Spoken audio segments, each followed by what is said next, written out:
हमारे सत्संग का जो विषय है वो साहिब की एक साखी है। और उस साखी में जो रहस्य है जो किसी के ऊपर है।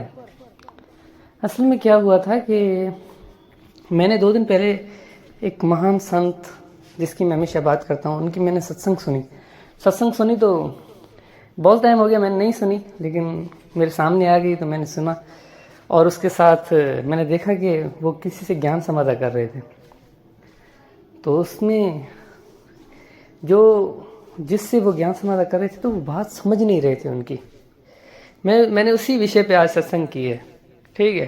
तो मैं यही कहना चाहता हूँ कि अगर आप समझ जाए कि मैं किसकी बात कर रहा हूँ और कौन है वो, तो क्या समझदार के लिए इशारा ही काफ़ी है। आपको पता चल जाए, अगर आपका हृदय कहे कि मैं किसकी बात कर रहा हूँ, तो आप उसको सत्संग शेयर कर दें उस महान संत उस सतगुरु को। वो हमारे लिए गुरु समान। तो मैं यही कहना चाहता हूँ कि शब्द बिना सुरती अंधियारी, कहाँ कहीं को जाए द्वार न पाए शब्द का फिर भटका खाए। तो मैं ये कहना चाहता हूँ कि हम उन लोगों को समझाने की कोशिश कर रहे हैं जो परमात्मा को मानते ही नहीं हैं, जो परमात्मा को जानते ही नहीं हैं। हम कहने की सिर्फ कबीर पंथी हैं। हम साहिब को झूठा साबित कर देंगे, कुछ भी हो जाए, साहिब झूठा है लेकिन मेरा गुरु झूठा नहीं है। अपने गुरु को बड़ा कर देंगे साहिब से भी, और उसकी जो बाणी है उसको झूठा कर देंगे। वो मालिक क्या बोल रहा है, उस मालिक की बाणी से हमें मतलब नहीं है। हमें अपने आप से, हमें अपने अहंकार से मतलब है। हम जिसकी बात करें वो सत्य है, लेकिन वो मालिक को बोल रहा है कि भाई 33 करोड़ ज्ञान अम्बा का मूल ज्ञान गुप्त कर रखा। धर्मदास तो 1,00,000 दुआई सार सबद बाहर न जाई, सार सबद बाहर जो पड़ी पिछली पीढ़ी हंस न तरी। ये क्यों कह रहे थे साहिब? अगर साहिब ने सारी बातें शास्त्र में बता दी है और सारे भेद शास्त्र में बता दिए हैं, तो फिर साहिब किस रहस्य को छुपाने की बात कर रहे थे? प्रथम शिष्य होन जो आई ताको पान देव तुम धाई, भाई जब देखो तुम दत्ता ज्ञान तब ताको कहो शुभद परमाना, शुभद मही जब निश्चय आवे ताको ज्ञान अगर अगाध सुनाओ। शुभद मही जब निश्चय आवे, हम लोगों को शुभद समझ में ही नहीं आता।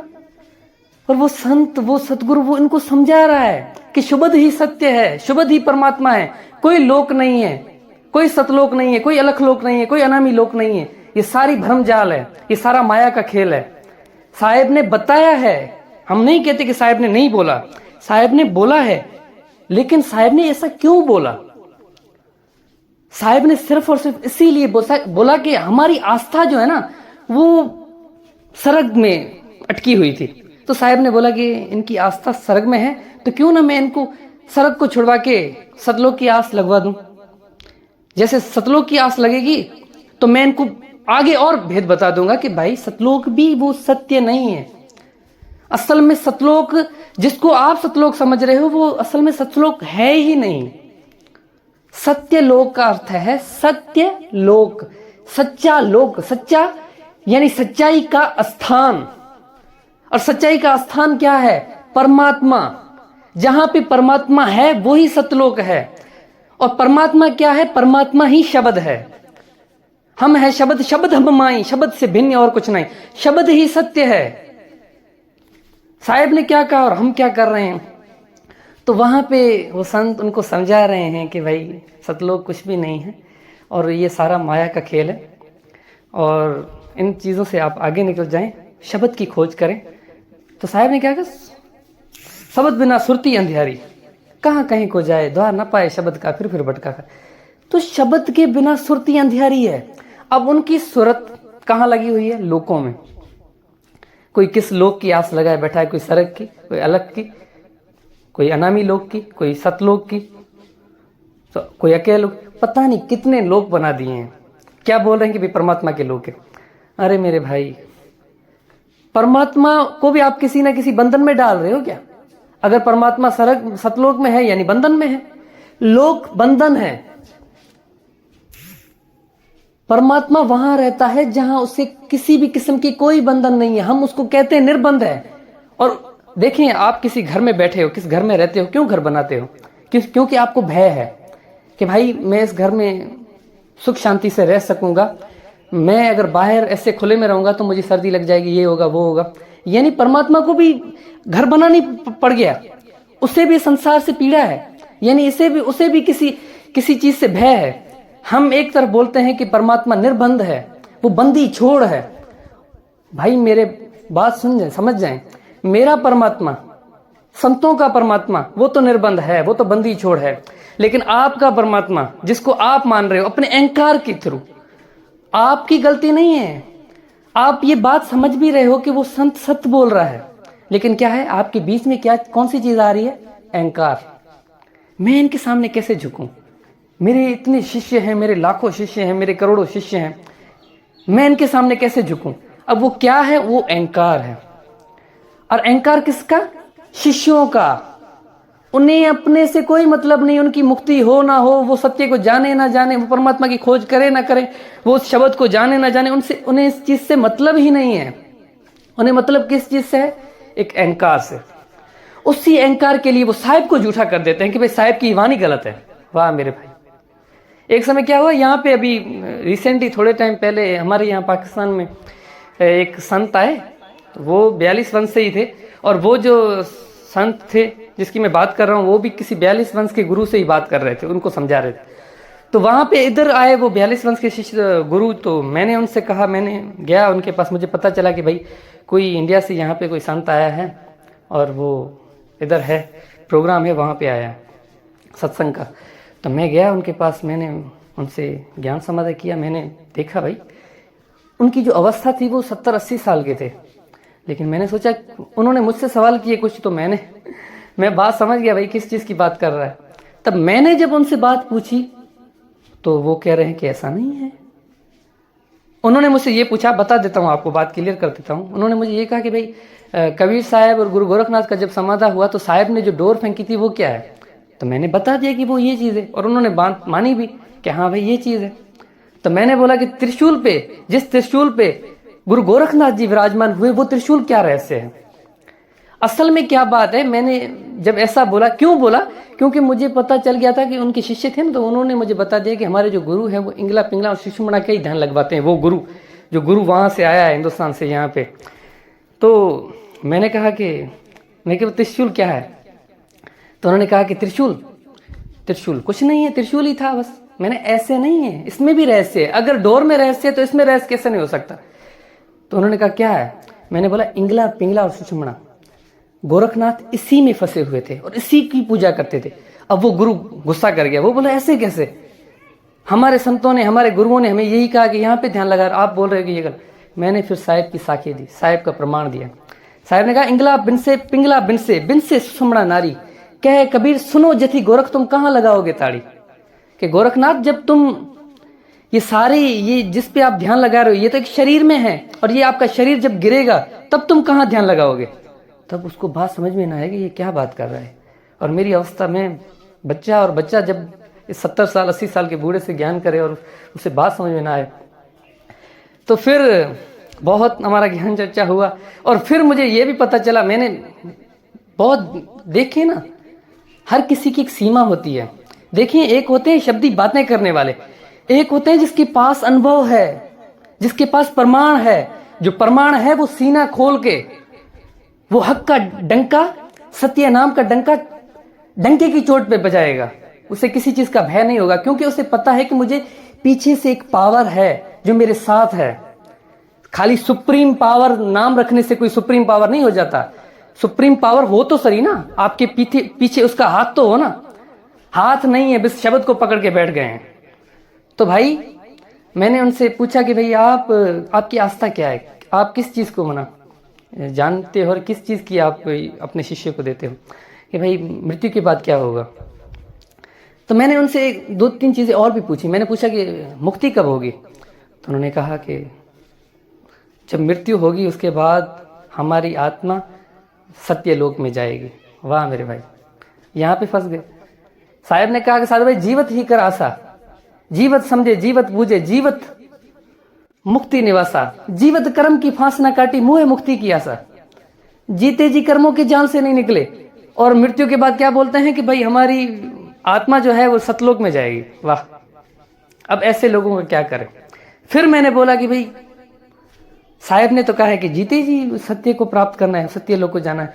देखिए, मैंने ये पूछा कि भाई धर्मदास साहब जीते जी गए थे कि मृत्यु के बाद? कि जीते जी। क्योंकि वो सवाल का जवाब खुद ही दे रहे थे और फंस भी रहे थे। उनको बात समझ में आ रही थी कि ये क्या बोल रहा है, लेकिन फिर भी क्या, अहंकार, कि झुकना नहीं है। अब भाई हमारे सामने नहीं झुको, सत्य के सामने तो झुको, उस परमात्मा के सामने तो झुको। ये तो कहो कि सत्य है ये। जैसे मैं कहता हूं मैं कबीरपंथी हूं, मैं धर्मदास के वंशज हूं, मैं 42 वंश से हूं या नहीं हूं इस बात को छोड़ दें, लेकिन मैं धनी धर्मदास के वंश से हूं। मैं मानता हूं कि मैं हूं, लेकिन मैं ऐसा नहीं है कि जो अभी गद्दियों पे बैठे हैं मैं उनकी महिमा करूंगा, नहीं हमारे गुरुओं के पास है। नहीं है भाई, नहीं है तो नहीं है। और सत्य को जानना, सत्य को मानना, ये हमारा कर्तव्य है। तो मैंने जब उस संत की सत्संग सुनी तो मैंने हृदय से कहा कि भाई यही पूर्ण संत है, मैं क्यों ड्रामे करूं, मैं क्यों अपने गुरुओं को नाम बढ़ाई के लिए मैं उनको बड़ा करके रखूं। नहीं है तो नहीं है। तब क्या हुआ कि मैंने पूछा कि भाई आप क्या आप कहते हैं मृत्यु के बाद फिर वो आपके गुरु धनी धर्मदास साहेब, गुरु नानक देव साहेब, सतगुरु कबीर साहब, रविदास साहब, दादूदास साहब, इन्होंने जब संतों ने कहा कि उन्होंने वाणी में प्रमाण दिया कि हमने वहां पे गए, हमने वहां पे वो देखा है, हमने उस सत्य को जाना है। अब आप तो कहते हो मृत्यु के बाद, आपको तो मृत्यु के बाद मिलेगा, वो कह रहे हैं कि आज अभी मिलेगा। और अगर उनको अभी मिल रहा है, हमें मृत्यु के बाद मिल रहा है, यानी कि हमें मिलेगा ही नहीं। ये सारा झूठ है, हम सतलोक में जाएंगे ही नहीं, क्योंकि हम पता नहीं किस सतलोक की आस लगाए बैठे हैं और उन गुरुओं ने किस सतलोक की बात की थी। और मैंने पूछा कि सतलोक पतलोक ऐसी चीज तो कोई होती ही नहीं है, साहब ने कहा है। तो उन्होंने कहा कैसे? मैंने कहा साहब का एक साखी है। साहब ने कहा कि ओंग सोहंग के ऊपरे सत्य सुकृत निज नाम, संत जनों का धाम है, नहीं बस्ती नहीं गांव। ओंग सोहंग के ऊपरे सत्य सुकृत निज नाम। ओंग सोंग जो शब्द दिया जाता है, ज्यादातर हर पंथ में यही शब्द चलता है, हर कोई इसी शब्द को ही मान के बैठा हुआ है। तो साहब ने आगे क्या, ओंग सोंग के ऊपर सत्य सुकृत निज नाम, उससे आगे सत्य सुकृत एक नाम है। अब इसको पकड़ के बैठ नहीं जाना कि सत्य सुकृत ही है वो नाम, कि एक सत्य सुकृत है वो नाम, यानी जिस नाम की महिमा हो रही है कि वो नाम सत्य सुकृत है, संत जनों का धाम है। वो नाम एक धाम है, किसका? संत जनों का, नहीं बस्ती नहीं गांव। वो एक बस्ती भी नहीं है, गांव भी नहीं है। तो फिर सतलोक में कैसे आप बोल सकते हैं कि वो एक घर है, वहां पे ये होगा वो होगा? साहब तो बोल रहे हैं नहीं बस्ती नहीं गांव। और उन्होंने क्या कहा कि साहब ने ऐसा नहीं बोला है, साहब ने बोला नया बस्ती नया गांव। वाह मेरे भाई वाह, अब साहब की वाणी को झूठा कर रहे हैं। अब ऐसे लोगों का क्या होगा मेरे भाई? आपसे मैं पूछता हूं, जो साहब की वाणी को, साहब की प्रमाण को झूठा कर ले, उनका क्या होगा? आगे कहते हैं, साहब कहते हैं कि लोका लोक शब्द है भाई, जिन जाना तिन संशय जाई। लोका लोक शब्द है भाई, शब्द ही लोक है, शब्द ही अलोक है। आप किस सतलोक की, अलख लोक, अनामी लोक की बातें कर रहे हो? साहब ने कहा शब्द ही है हर चीज। जिसके पास वो सत्य नाम, सच्चा शब्द है, उसने ही सत्य लोक को जाना है, उसने ही सत्य लोक को प्राप्त किया है। असल में सत्य लोक जैसी कोई चीज नहीं है, वो शब्द ही सत्य लोक है। और शब्द क्या है? वो शब्द खुद ही परमात्मा है। हम हैं शब्द, शब्द हम माई, शब्द से भिन्न और कुछ नहीं। और मैं ही वो शब्द हूं। इसीलिए तो साहब ने कहा सत्य नाम पावे जो वीरा, संग रहूं मैं दास कबीरा। मैं उसके अंग संग हूं। कैसे हूं उसके अंग संग? शब्द स्वरूप में, शब्द के साथ मैं हमेशा हूं। जिसकी सूरत शब्द से लगी हुई है, यानी जिसकी आत्मा परमात्मा से मिली हुई है। अभी तो बात समझ आए, सूरत यानी आत्मा, शब्द यानी परमात्मा। बस इतना रहस्य खोल के बताया जा रहा है, फिर भी आपको बात नहीं समझ में आ रही, तो फिर क्या होगा? कुछ नहीं होगा। मुझे तो समझ में नहीं आ रहा फिर। तो मैं सिर्फ यही कहना चाहता हूं कि काल का जीव माने नहीं, कोटि को समझाए। मैं खींचूं सतलोक को, वो बांधा जंप हो जाए। अरे मेरे भाई, काल का जीव कभी नहीं मानेगा। मैं आखिर में सिर्फ उस संत को, उस सतगुरु को सिर्फ ये कहना चाहता हूं कि काल का जीव माने नहीं, कोटि को समझाए। मैं खींचू सतलोक को, वो बांधा जंप। जो मानेगा ना वो ही जाएगा, वही उसको प्राप्त करेगा। हम किसी को ऐसे नहीं है कि कबीर साहब ने अगर ऐसा होता तो साहब सारों जीवों को एक ही समय में सतलोक लेके जाए और सतलोक में सत्य का दर्शन करवा दें, लेकिन ऐसा नहीं हो रहा है। साहब ऐसा नहीं कर रहे हैं। क्यों नहीं कर रहे हैं? क्योंकि साहब चाह रहे हैं कि हर किसी की, हर कोई अपने हृदय से उसको प्राप्त करना चाहे, किसी की बातों से नहीं, किसी के कहने से नहीं। हम अधूरे गुरुओं के शरणों में रुके रहते हैं, पड़े रहते हैं, और हम समझते हैं कि बस परमात्मा की शरण में आ गए। नहीं मेरे भाई, साहब ने कहा जब तक गुरु मिले ना साचा तब तक गुरु करो 10-5, 10-5, 10, 15, 20 जितने गुरु करने हैं करो। और कोई गुरु कहे कि मैं तुम्हें शराब दे दूंगा, ये कर दूंगा, कर दो भाई। अगर कोई ऐसा गुरु है, यानी कि अब ये मैं आपको बात समझाऊंगा, अगर कोई उस्ताद किसी स्कूल में कोई टीचर आपको कहे कि आप बस 5वीं क्लास में बैठे रहो, मैं ही पढ़ा रहा हूं, आप आगे ना पढ़ो, अगर आप आगे पढ़ोगे तो मैं आपको शराब दे दूंगा, ये कौन सी बात होगी? अब क्या होगा ऐसे गुरुओं का, ऐसे चेलों का जो अपने गुरु को अहंकार बना के बैठे हैं, साहेब को झूठा कर रहे हैं। मुझे एक बात समझ में नहीं, साहेब ने अगर कहा है कि मूल ज्ञान है, साहेब ने कहा है कि सत्य है, साहेब ने कहा है कि सत्य शब्द ही है, साहेब ने कहा कि सतलोक शब्द ही है, साहेब ने कहा कि लोकालोक शब्द है भाई, फिर क्यों नहीं मान रहे हो? फिर क्यों अपने हृदय में गुरुओं की, अधूरे गुरुओं की बातों को पकड़ के बैठ गए हो? मेरे भाई अगर आप ऐसा करोगे तो आप ऐसे ही 84 लाख जूनियों में आते और जाते रहोगे। किसी गुरु को कोई फर्क नहीं पड़ेगा, उस संत को कोई फर्क नहीं पड़ेगा वो क्यों चीख चीख के आपको समझा रहा है। उसे पता है कि आपकी जीव आत्मा का होने वाला क्या है, मृत्यु के बाद आपका क्या होगा वो उसे पता है, इसीलिए वो कर रहा है। लेकिन आपको कोई मतलब नहीं है भाई। हम तो अपना कार्य पूरा करेंगे, हमारा कार्य है कि सत्संग करना, हमारा कार्य है कि हमें आपको सत्य सुनाना है। सत्य सुनो, सत्य मानो, सत्य ना मानो, ये आपके ऊपर है।